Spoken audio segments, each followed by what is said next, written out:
The way I learned that I had cancer was because on Christmas Day, we had supper. And after that, I couldn't eat, I couldn't go to the restroom.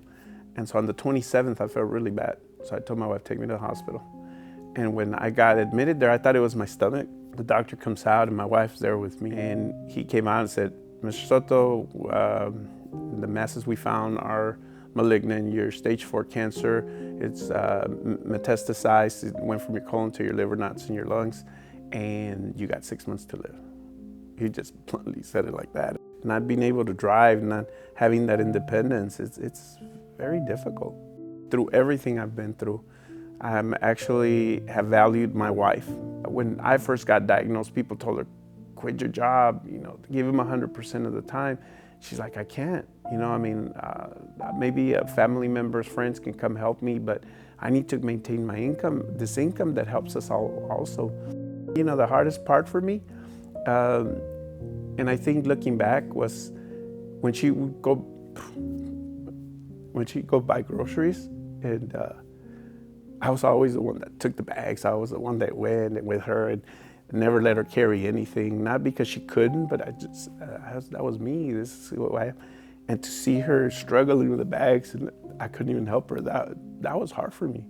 To see her clean the house, and I couldn't even get up to help her. To see her cook, and I couldn't even get up. That I was shaking so much. I was so cold, and to see them look at me like, you might be gone, and I was fighting inside going, this is not it. I'm not leaving like this. It changes everything, your perspective, your ego. You become more humble. You become more sensitive to other people. Before I got cancer, I never knew who cancer care was. It was not just paying for my medications, but it was more about embracing you and saying, hey, you're not alone. I'm not just here to provide services. We're here to tell you if you need anything, we're here for you.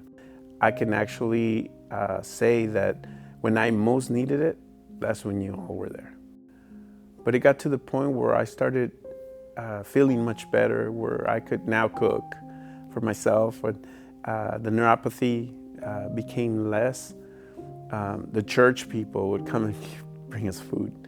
When I started feeling that, hey, instead of taking advantage of the services, somebody else might need it more than I can. And when I would go to oncology and I knew these people didn't even have to pay for their colostomy bags, and they didn't have the resources, they didn't have any family, they didn't have a church family or anything. I thought, no, I can't be selfish, I gotta let go of what has been good for me, but now somebody else might benefit more. So I would tell them about cancer care. That made me feel bad that now I was giving back somehow. That is my goal, before I leave, and I could be here 6 months, I could be here a year, I could be here 10 years, but till my last breath, I will always be there to help somebody. You all were the ones that made me realize you can't be prideful. You cannot just be a giver. You sometimes got to receive, because the Bible says it's better to give than to receive, but there's times you're going to have to.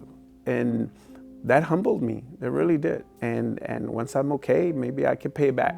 And that's why I'm doing this video. This is my way of paying back. Because I want everybody to know that they're not alone.